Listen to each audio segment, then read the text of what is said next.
Jonah Comstock, editor-in-chief of Pharma Forum. I'm here at JP Morgan Healthcare Conference. I'm at the Sparrow Hotel with a leadership team from Astrocyte. They're going to tell you a little bit about who they are and what they do there, and then we're going to talk a little bit about their company and about some of the broader trends and themes we're seeing here at JPM. Hi, guys. Great to see you, Jonah. Let's go down the line and do introductions real quick.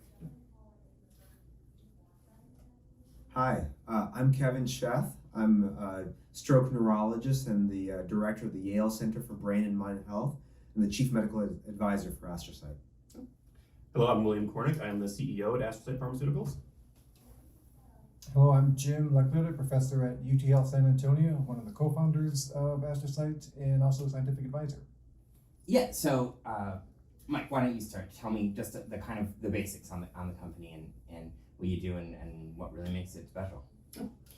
So Astrocyte Pharmaceuticals was formed 8 years ago out of some promising science out of the University of Texas, where we found a small molecule that has just great neuroprotective properties in a broad range of stroke and traumatic brain injury and concussion models.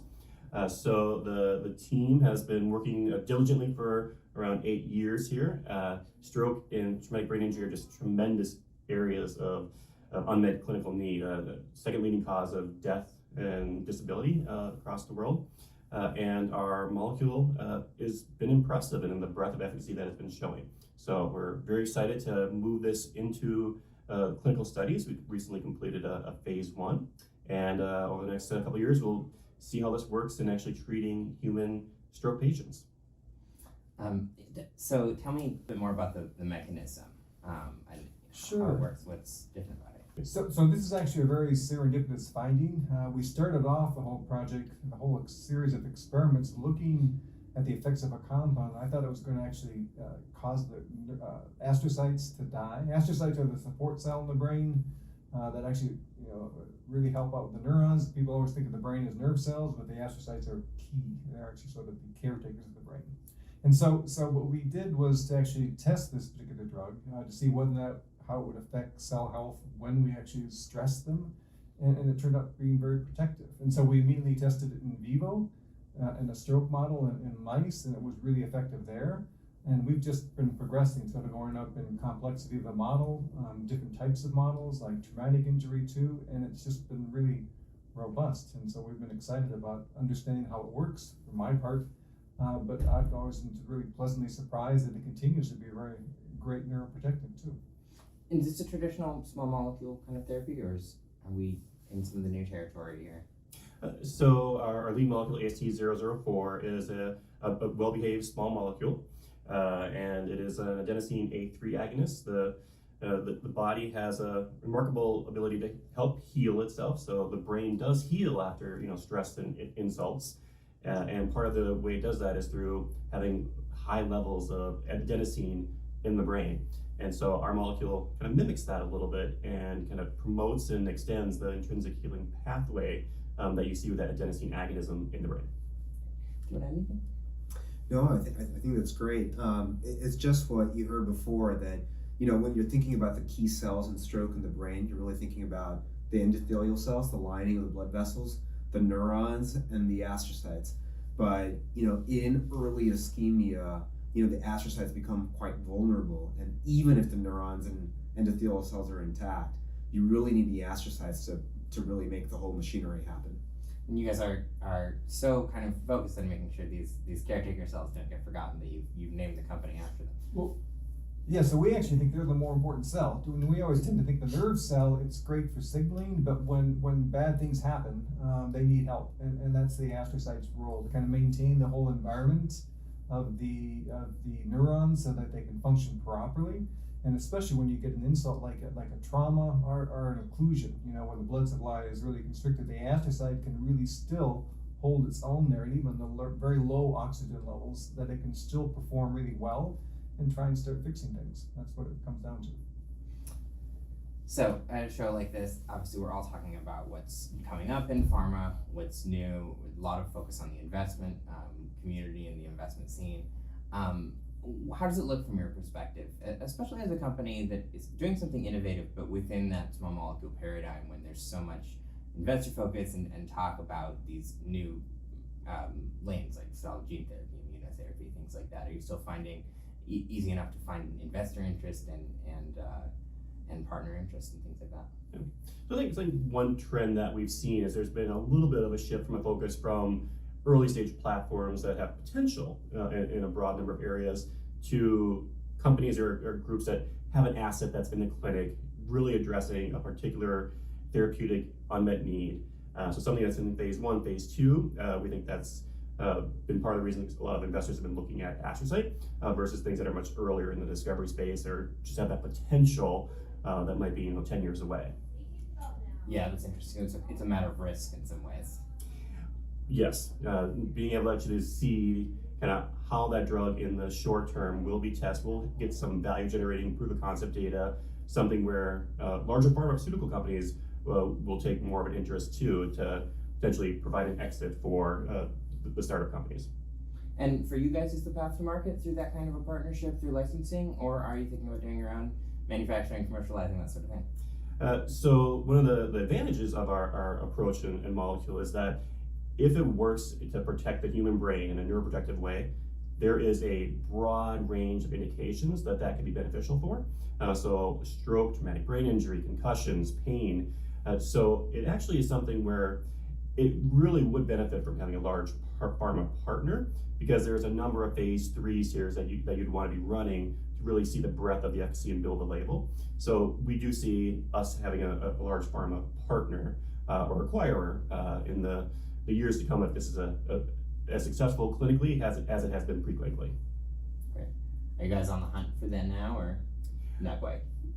We are talking with a number of large pharma companies at the conference JPM this week and have done so over the years. So we have a number of people following us and seeing how this is going to proceed in clinical trials. Great. Let's go down the line and just stepping back from astrocyte a little bit. I want to hear what you guys are hearing. Around the water cooler. We're early on Monday, so for you guys following along, we haven't had too much time to take in the conference. But what are the big trends you're interested in here, and what's on your mind in terms of pharma? So I don't know who wants to go first. That's a really big question, especially if it's earlier on in the conference. I mean, I'm actually very interested to see just what people are interested in. You said we were kind of a high risk. Are they interested in more newer trends of drugs or compounds or approaches to therapies? And I actually think that I would back off and say that's not necessarily the case, because they're riskier. And toxicology and how it affects the normal health of people, that's actually a bigger concern sometimes. So I actually think this is, especially when dealing with the brain and the nervous system, you want to be really careful, how you're sort of affecting things. So we think we've got a very safe product here, and we think it's going to be of a lot of interest. I think one of the trends and discussions that is going to be continuing to be hot this week is kind of what is that exit timeline and how does it evolve over this year and next year? Does the IPO window fully open up, or is large pharma going to step in a little bit more and use some of their cash that's available? And how much is that resetting investor expectations? It seems a lot of groups are really looking more for those exits in the 2 to 5 year horizon versus the 1 to 3. So I'm curious to see how people generally view that IPO exit opportunity and whether or not things are gonna. What's the time frame for that to change? What I think is interesting and been hearing and looking at is you're looking at some of these big public health problems which have previously been thought to have been very difficult areas. Even stepping away from stroke areas, we know that neuroscience has huge burdens, psychiatric disease, dementia. We know about the challenges that have been there for the decades. But irrespective of how you look at some of the recent things that have been happening in the space, some of that narrative is starting to be overturned. That has huge public health consequences, huge commercialization consequences. And that's where we're particularly interested. You look at the dementia story, stroke is very similar to that. And so we're curious to see how that narrative unfolds. I want to talk a little bit about technology too. I know there's just a lot of changes going on in terms of clinical trials and how we run them, both on the very technical side with things like AI and synthetic trials, on the more social side with trial diversity, decentralization. How have you guys experienced that? And as you think about getting into your later stage trials that are coming up, your phase 3s or whatnot, how are you thinking about some of those trends and who you're working with and how you're designing things? So it's a great question because it's fundamental to the world that we live in terms of stroke in particular. This is an area where you really couldn't do clinical trials in the 1990s and 2000s. The patients coming in were just so heterogeneous, early in their stroke, late in the stroke, different types of stroke, and they're all being enrolled in clinical trials. But there has been a paradigm shift in the last 10 years that's just amazing, where all these patients now are getting imaged as they come in, and you can now tell exactly where the ischemic clot is happening, how big it is, how far along it is, and you can now have a lot more precision in your clinical trials, which is really opening up the field.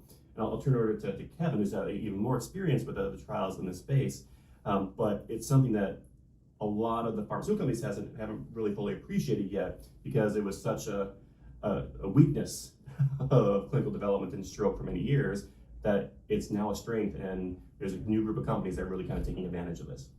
Anthony, again? You've got stroke systems of care that have advanced. You've got imaging technology that has really just come online in the course of the last 10, 15 years. And then on top of that, you also have clinical trial operations. You're doing now remote consent, surrogate consent, that have now become the standard in acute clinical trials, like in stroke, and that wasn't the case before. You mentioned diversity. There's a tremendous amount of community consultation that's done in a very sort of effective but highly efficient manner as well to reach the broadest populations. So we'll finish off with one last question. I'm trying to ask everybody this. We're using it for our videos, but also for our deep dive publication. We're going to have a sort of like one question at the top and then a bunch of different answers. It's a broad one. And I'm actually I wrote it down on my wallet to make sure I always have it this week so I can ask it the same way every time. So the question is, what are the biggest pharma R&D trends to watch in 2023 and why? And if you need to repeat something you've already said, that's okay. I don't know if you want to talk like CRISPR or some of the things that you've talked about. Oh, I was going to go bigger. I actually think the neurosciences in particular is sort of an area that has not been really, no one's found any good treatment options for this other than sort of therapeutics or sort of slowing things down. I think so. Opportunities in that space, the neurosciences, neurodegenerative diseases, strokes, trauma, that's actually a really incredible opportunity because there's been so little that's been successful. So I think that's a big trend. Now, how that's going to be done, that's another question, you know. So we think we've actually stumbled onto a drug, a small molecule that actually is going to be really effective with broad implications for a number of neurodegenerative diseases, illnesses, neuropathology in general. And so we think the trend is going to be take a second look at these. If you haven't been, you've got to put that on the back burner. Let's take a look at the neuroscience space and see whether or not there's something we can actually work with there. Great. So mine's gonna be similar, but I think the trend is going to be neuroscience really planting its flag as the next big therapeutic area. People have been waiting since cardiovascular and oncology. What's big? What's next? Is it orphan and rare diseases? Is it diabetes? And people have been unsure about neuroscience. You've seen large pharma, Pfizer, other groups exiting the CNS space, but people have been waiting for that signal. It's been an area that's always been a huge opportunity, huge unmet medical needs, and I think what we're going to see is kind of the lecanemab approval from Biogen and Eisai really starting to be that kind of dam breaking, where you start to see people realizing that there are neurology parts of neuroscience that are just poised for modern R&D to have breakthroughs. So I think this is the year where neuroscience starts to plant its flag as the next big TA. Not going to be different here. I'll tell you, I think it's going to be neuroscience also, but I'll at least give you my take as to why. I mean, I think over the course of the last couple decades, what you first saw was this genetic and cellular, largely developmental architecture that was understood for neuroscience, how the brain works. What you're just starting to see come out now in the last few years is the connectome and how the brain connects to each other while these therapeutic areas have been developing. So what it is, whether it's gene editing or gene therapy or small molecules, I mean, that we could all debate, but certainly it's going to be the brain. Awesome. You heard it here first. 2023 is the year of the brain for pharma. Thanks so much, guys. Really appreciate your time. Thank you, John. Thank you.